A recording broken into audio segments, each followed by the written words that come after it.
Hello guys, welcome to Q Tutorials.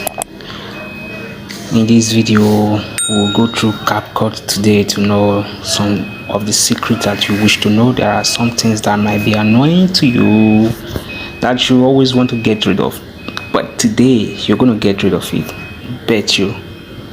So if you have CapCut, if you already have it downloaded on your phone, just navigate or scroll down to wherever it is on your screen, then click it.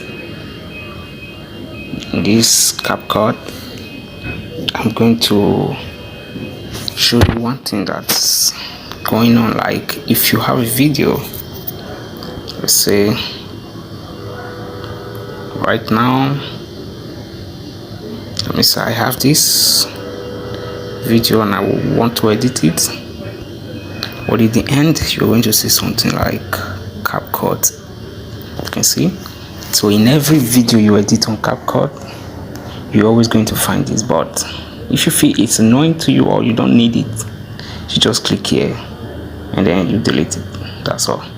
You can add the ending if you wish to add it back, and then it's going to come back. So if you don't need it, just again delete it. Or there is another option where you also do this. Like, let's go back to the settings menu, and you can see the default ending. You can just turn it off.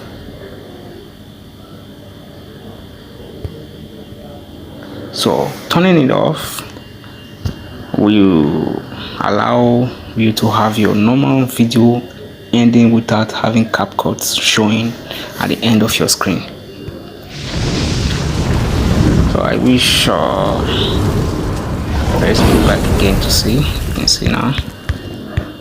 So there is no CapCut ending anymore.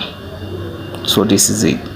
And okay, I hope you subscribe, and I want to see you in my next update.